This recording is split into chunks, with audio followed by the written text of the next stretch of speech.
Assalamualaikum warahmatullahi wabarakatuh. Selamat berjumpa di pertemuan kedua mata kuliah Manajemen Pendidikan di Prodi Bahasa Inggris.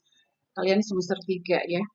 Kayak minggu lalu Ibu tidak bisa masuk dan yang masuk Ibu Renti karena tim mata kuliah ini berdua dengan Ibu Renti. Nah, kali ini uh, Ibu yang masuk dan kita akan langsung saja berkenalan dengan Ibu. Barangkali karena kalian sudah semester 3 ya, tidak perlu berkenalan lagi. Uh, apa perlu berkenalan? Mungkin kalian sudah tahu siapa Ibu gitu ya. Kebetulan Ibu saat ini sebagai Wakil Dekan 3 bidang kemahasiswaan dan alumni. Ya, pertemuan kali ini kita akan membahas yang berkaitan dengan fungsi dan ruang lingkup manajemen pendidikan. Minggu lalu sudah dibahas tentang pentingnya manajemen pendidikan. Apa itu manajemen pendidikan, bagaimana mengelolanya, siapa yang dikelola, dan seterusnya. Nah, sekarang kita akan bahas yang berkaitan dengan fungsi dan ruang lingkup manajemen pendidikan. Nah, perkuliahan saat ini kita kan selalu dengan daring, maka sementara kita tidak bisa bertemu secara tatap muka, tetapi kita bertemunya di udara ya. Mudah-mudahan tidak mengurangi semangat kalian untuk mengikuti perkuliahan. Nah, apa sih yang dimaksud dengan fungsi perencanaan? Jadi di dalam fungsi manajemen itu salah satunya adalah ada fungsi perencanaan. Nah, fungsi perencanaan itu apa? Nah, ini ada beberapa kegiatan yang meliputi di dalam perencanaan itu, yaitu kegiatan penetapan tujuan, kemudian bagaimana mencapainya, kemudian berapa lama kegiatan itu dilakukan, kemudian berapa orang yang dibutuhkan di dalam melaksanakan kegiatan tersebut, dan berapa banyak biayanya. Nah, ini semua harus diatur di dalam perencanaan. Jadi, apapun kegiatan yang akan dilakukan, besar atau kecil di dalam sebuah organisasi tentu perlu perencanaan. Perencanaan ini sangat penting untuk mengontrol apakah tujuan yang ingin dicapai itu bisa tercapai atau tidak. Maka perencanaan adalah hal yang sangat penting di dalam sebuah organisasi. Ya, karena bagaimana nih cara mencapainya, bagaimana berapa lama waktu yang dibutuhkan untuk mencapai tersebut, kemudian siapa saja yang akan terlibat di dalam kegiatan itu, dan yang terlebih lagi adalah berapa biaya yang dibutuhkan. Karena biaya tentu saja sangat memegang peran juga di dalam sebuah kegiatan, apapun bentuk kegiatannya. Sekecil apapun kegiatan tersebut, tentu biaya itu pasti dibutuhkan, gitu ya. Nah, ini ada beberapa pendapat tentang perencanaan. Ini ada pendapat yang dikemukakan oleh Bang Hart ya, dan itu tahun 73. Ini dikatakan bahwa educational planning is a first of all a rational process. Jadi perencanaan pendidikan ini adalah merupakan keseluruhan dari proses yang akan dilakukan. Nah, perencanaan ini merupakan awal dari proses yang mengandung sifat optimisme yang didasarkan atas kepercayaan. Jadi apapun yang akan dilakukan, tentu saja perencanaan ini peran penting dan harus dilakukan di awal semua kegiatan yang akan dilakukan. Jadi perencanaan memegang peran. Oleh sebab itu, apapun yang akan dilakukan tentu harus direncanakan terlebih dahulu. Jadi kita jangan sembarangan dalam melakukan aktivitas, ya apalagi ini berorganisasi. Katakanlah misalnya jika nanti Anda sudah menjadi guru, tentunya Anda akan terlibat di dalam organisasi pendidikan, organisasi sekolah itu. Nah, apapun yang akan dilakukan tentu harus berdasarkan perencanaannya. Kemudian ada lagi, ini menurut pendapat Gibson, apa sih perencanaan itu? Nah, menurut Gibson bahwa perencanaan itu adalah kegiatan menentukan sasaran dan alat yang sesuai untuk mencapai tujuan yang telah ditentukan. Jadi sasarannya siapa, kemudian alatnya apa untuk mencapai tujuan itu. Nah, ini harus direncanakan terlebih dahulu ya, karena harus ditetapkan siapa yang akan melakukan, kemudian sasarannya untuk apa kegiatan itu, alatnya apa. Tentu saja tujuan itu sudah ditentukan sebelumnya. Jadi tujuannya apa? Misalnya, Anda akan melakukan kegiatan, katakanlah misalnya bahasa Inggris ya, misalnya lomba ya, lomba pidato dalam bahasa Inggris untuk tingkat SMA misalnya. Nah, tentu saja itu adalah rencana yang akan dilakukan, tetapi untuk bisa jalan dengan baik kegiatan itu maka harus disusun perencanaannya. Siapa keanggotaannya, siapa kepanitiaannya, kemudian siapa yang akan menjadi jurinya, kemudian tekniknya dan sebagainya itu ada di dalam perencanaan ya. Maka perencanaan adalah memegang peran di dalam sebuah kegiatan. Selanjutnya ada juga ini pengertian perencanaan menurut Sergio Vanni ya, dikatakan ini ada plan are guides. Jadi perencanaan itu adalah merupakan petunjuk untuk mencapai bagaimana pelaksanaan kegiatan akan dilakukan, bagaimana mencapai tujuan, bagaimana uh, komitmen, kemudian bagaimana pengambilan keputusan di dalam kegiatan tersebut. Ya. Nah, pedoman inilah yang harus selalu ada di dalam setiap kegiatan yang akan dilakukan. Tentu saja kalau yang berkaitan dengan pengambilan keputusan itu ada di pimpinan. Seperti apa sih akan mengambil keputusan yang akan dilakukan? Tentu saja harus keputusan ini juga harus dibahas bersama, tidak hanya atas keputusan sepihak saja. Kemudian uh, perencanaan itu apa sih dalam manajemen pendidikan? Nah, perencanaan ini merupakan proses penetapan dan pemanfaatan sumber daya secara terpadu yang diharapkan dapat menunjang kegiatan dan upaya yang akan dilaksanakan secara efisien, efektif dalam mencapai tujuan. Nah, jadi perencanaan ini bergerak dari keadaan sekarang menuju masa yang akan datang sebagai proses yang menggambarkan kerjasama untuk mengembangkan dan meningkatkan organisasi secara menyeluruh. Nah, itulah yang dimaksud dengan perencanaan. Tentu kalian ada juga yang aktif di dalam organisasi, ya dalam organisasi kemahasiswaan.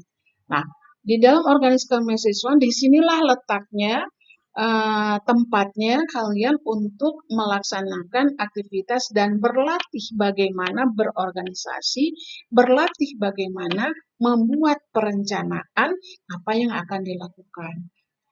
Karena kalian sudah semester 3, tentu banyak yang beraktif di dalam organisasi, dalam LK ya, ada LK-nya yang untuk di Prodi, Forkom misalnya, kemudian ada juga di Hima misalnya. Nah, tentu saja kegiatan-kegiatan ini pasti selalu dilakukan. Selalu dilakukan kegiatannya. Seperti misalnya sekarang ini sudah bulan Oktober ya. Bulan Oktober semua LK harus sudah melaksanakan kegiatannya dan semua kegiatan itu harus dipertanggungjawabkan.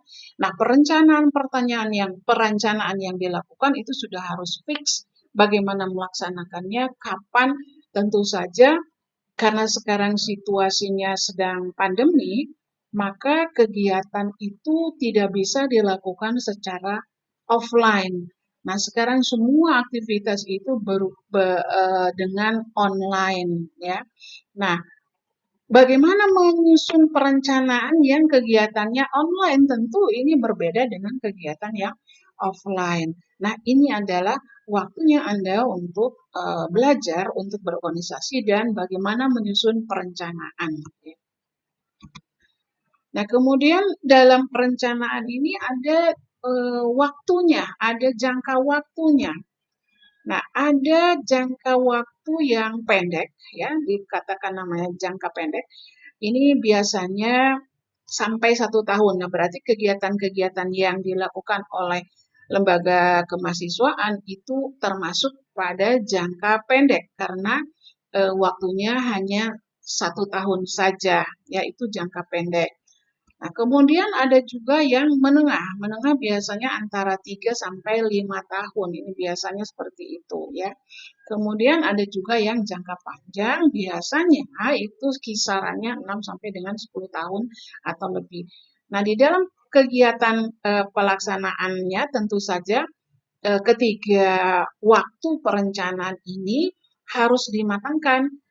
Kegiatan yang akan dilakukan ini termasuk pada waktu yang mana, apakah jangka pendek, menengah, atau panjang. Nah, ketika perencanaan itu dilakukan untuk jangka panjang, tentu saja juga harus ada bagaimana mencapai dalam jangka menengah dan bagaimana jangka pendeknya. Jadi tidak misal jangka panjang katakan 10 tahun tenang, nyantai, ya tidak seperti itu. Tetapi misalnya tahun pertama apa yang harus dilakukan, sudah sampai di mana. Tahun kedua itu progresnya di mana. Kemudian tahun ketiga apa sampai dengan nanti pada akhir tahun kegiatan, katakanlah 10 tahun itu harus sudah selesai maksimal 100% dilakukan. Kalaupun misalnya ada hal-hal yang belum, karena di dalam perencanaan itu biasanya suka ada kendala, oh ini ternyata nggak bisa dilaksanakan karena ada hal-hal, maka itu bisa diperbaiki.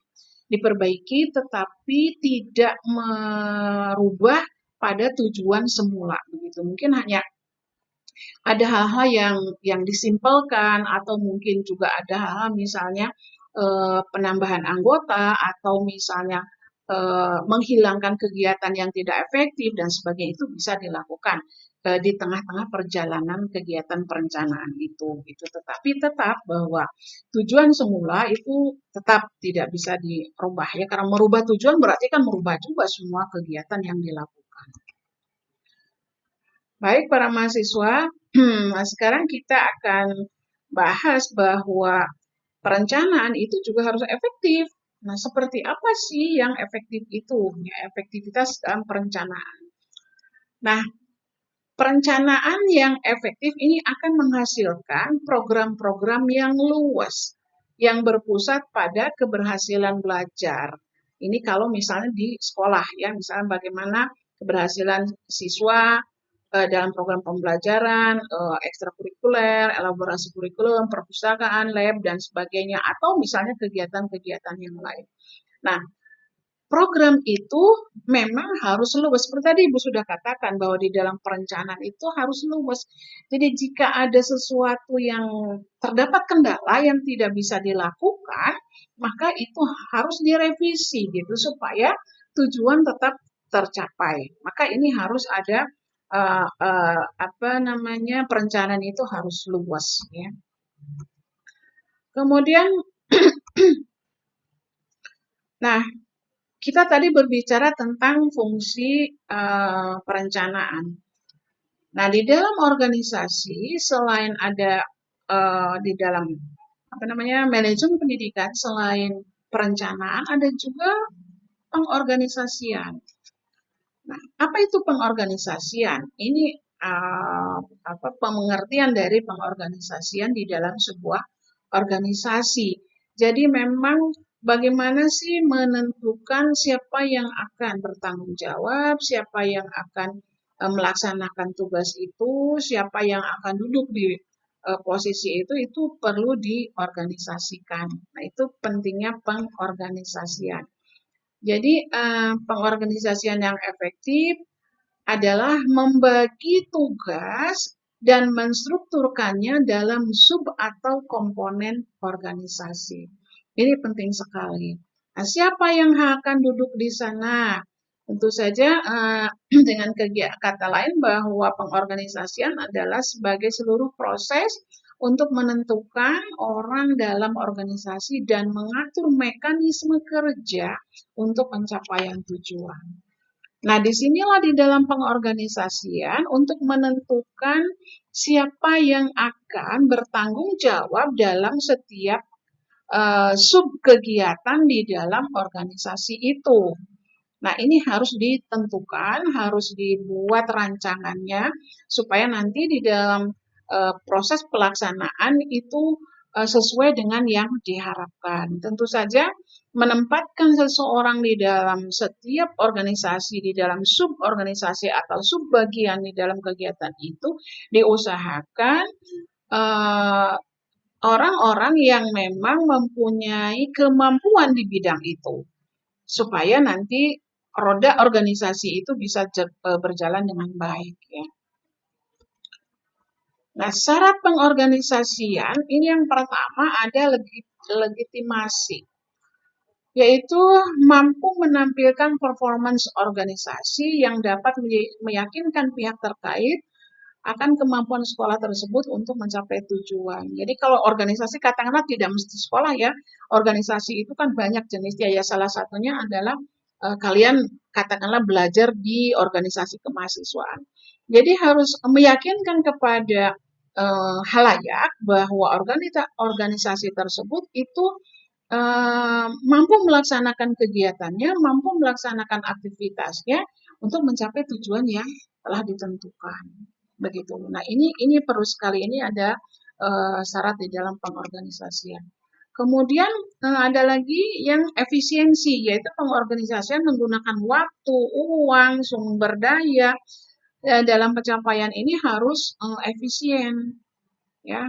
Waktu tidak terlalu lama, kemudian uang juga yang anggaran yang ada itu sudah ditentukan tidak boros begitu saja, artinya sesuai dengan perencanaan yang dilakukan, maka ini harus efisien di dalam pengorganisasian. Selanjutnya, efektivitas itu harus menggambarkan ketepatan pembagian tugas, hak tanggung jawab hubungan kerja, dan pembagian tugas yang proporsional. Tadi sudah disebutkan bahwa penempatan seseorang di dalam organisasi itu harus dilihat dari keahlian orang itu sesuai dengan bidangnya supaya nanti tujuan yang sudah ditentukan tentu saja akan sesuai dengan yang kita harapkan. Oleh sebab itu, ketepatan pembagian tugas ini adalah hal yang penting. Ketepatan pembagian tugas. Jadi jangan menentukan itu tidak mudah ya untuk menentukan tim di dalam sebuah organisasi. Maka harus jeli di dalam memilih dan menentukan siapa ini yang akan bertanggung jawab di dalam bidang-bidang yang akan dilakukan. Kemudian juga harus memiliki keunggulan. Ya, keunggulannya apa di dalam organisasi itu? Sekolah harus mampu, katakanlah ini di sebuah sekolah ya, mampu menciptakan harapan yang meyakini bahwa semua program dapat dilaksanakan dan mencapai prestasi tinggi. Nah, keunggulan dari sebuah organisasi, katakanlah karena Anda masih mahasiswa sekarang, keunggulan dari organisasi yang Anda geluti, yang Anda ikuti, itu apa keunggulannya? Ya, ayo maju gitu, keunggulannya apa? Nah, ini harus ditunjukkan, harus sehingga orang itu yakin bahwa program-program yang ada di lembaga itu merupakan program yang memang dapat dilaksanakan dan mencapai prestasi yang tinggi ya seperti itu. Nah, LK kan punya peran, LK punya kegiatan, kemudian juga di Forkom juga punya aktivitas, punya kegiatan. Ayo, lakukanlah kegiatan itu, kemudian munculkanlah keunggulan-keunggulan dari setiap organisasi yang digeluti itu. Kemudian ada beberapa ciri organisasi yang sukses. Nah, ini yang perlu diperhatikan ya. Yang pertama bahwa kualitas. Nah, kualitas ya. Jadi quality. Orang memberikan kualitas pelayanan pada pelanggan. Nah, setiap organisasi harus memberikan pelayanan yang baik terhadap pelanggan. Contoh ya, contoh misalnya Anda kan pasti sering pergi ke bank. Pasti ada keperluan lah ke bank. Begitu masuk pintu bank, pasti dibukakan oleh security. Kemudian nanti security akan menanya pada kita, ada yang bisa dibantu, kan seperti itu. Nah, itu adalah merupakan bagian dari kualitas pelayanan. Nah, ini penting sekali. Karena dari kualitas pelayanan itu akan memberikan image kepada pelanggan yang datang ke organisasi kita, yang datang ke sekolah, yang datang ke kantor, yang datang ke lembaga-lembaga. Jadi jika kita diperlakukan dengan baik, siapapun yang datang, tetapi dilayani dengan baik, itu akan memberikan image yang luar biasa. Ketika orang itu sudah selesai urusannya dengan kita, maka ketika pergi dari lembaga kita, itu akan bicaranya banyak di luar, pasti itu. Akan bicara, oh enak ya, di sekolah ini belum apa-apa kita sudah dilayani dengan baik. Enak ya, di organisasi ini padahal hanya sekedar ingin tahu saja saya, tapi ternyata diberikan pelayanan yang maksimal. Nah, itu adalah pelayanan-pelayanan bagi pelanggan. Nah, dengan pelayanan yang maksimal seperti itu, dengan kualitas pelayanan yang baik, maka si pelanggan itu tentu akan tertarik kembali lagi berkunjung ke kita. Kembali lagi barangkali juga menjadi anggota dari organisasi kita. Atau misalnya katakanlah sekolah. Akhirnya orang tua menyekolahkan anaknya di situ karena diberikan pelayanan yang baik. Jadi penting sekali untuk pelayanan kualitas di dalam berbagai organisasi ini. Kemudian juga ada pertumbuhan. Nah, pertumbuhan ini menjamin adanya pertumbuhan jangka panjang dan pertumbuhan pasar secara kompetitif. Nah, pertumbuhan di dalam organisasi itu harus terlihat, ya harus terlihat dan kompetitif dengan pangsa pasar yang lain.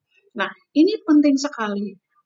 Itu bentuk dari kepercayaan pelanggan yang nanti akan kembali lagi ke tempat kita karena ada pertumbuhan ini. Jadi tidak stagnan, tidak berhenti begitu saja, lama-lama akhirnya hilang begitu saja tanpa bekas. Nah, itu jangan sampai terjadi demikian. Nah, itu perlu ada yang namanya ciri organisasi itu ada pertumbuhan. Kemudian orang-orangnya, ya people-nya, orang-orang dalam organisasi itu memiliki SDM yang diperlukan yang mampu mengemban misi organisasi. Jadi SDM yang ada di organisasi itu adalah orang-orang yang mumpuni, orang-orang yang sesuai dengan bidangnya, sehingga orang percaya bahwa katakanlah sekolah lah misalnya ya, oh ternyata gurunya profesional, gurunya sesuai bidangnya, kemudian kami dilayani dengan baik, kemudian juga anak-anak terjamin aman di sekolah dan lain-lain. Nah, itu sangat menentukan dari organisasi itu sukses atau tidak gitu. Kemudian juga tingkah laku ini ya yang berhubungan dengan etika, yang berhubungan dengan moral, yang tentu saja tindakan yang konsisten yang mengacu pada peningkatan kualitas pendidikan serta memaksimalkan nilai-nilai visi dan misi. Baik itu visi sekolah maupun visi organisasi yang lain. Nah, visi misi di setiap organisasi itu bukan hanya sekedar terpampang di dinding, ditempel seperti itu, tetapi tidak ada realitas untuk melaksanakan kegiatan visi misi itu. Nah, ini harus nyata bagaimana mencapai visi dan misi itu. Nah, ini adalah suatu hal yang penting dan ini merupakan bagian dari etika dari organisasi. Ya. Kemudian juga keuangan. Nah, keuangan ini harus ajak di dalam sebuah organisasi. Kemampuan memelihara dan mengelola keuangan secara konsisten sebagai faktor utama pertumbuhan organisasi. Finansial ini sangat menentukan di dalam sebuah organisasi. Jika eh, finansialnya bagus, pengelolaannya bagus di dalam pengelolaan keuangan, maka biasanya organisasi itu juga tumbuh dengan baik. Tingkat kepercayaan masyarakat pun itu akan semakin meningkat, semakin bagus, ya seperti itu. Jadi barangkali saat ini ya banyak juga sekolah-sekolah, terutama yang swasta barangkali ya, yang tiba-tiba akhirnya kehilangan murid, kemudian tidak ada pendaftar, kemudian lama-lama siswanya berkurang, akhirnya sekolah itu tutup. Nah, itu berarti tidak bisa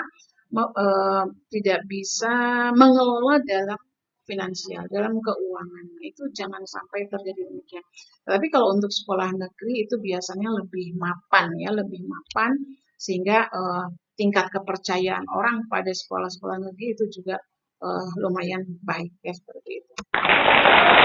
Oke, kita ketemu lagi minggu depan. Mudah-mudahan apa yang sudah disampaikan ini memberikan pencerahan. Dan jika ada pertanyaan-pertanyaan terkait dengan materi tadi yang sudah disampaikan, silakan Anda kemukakan.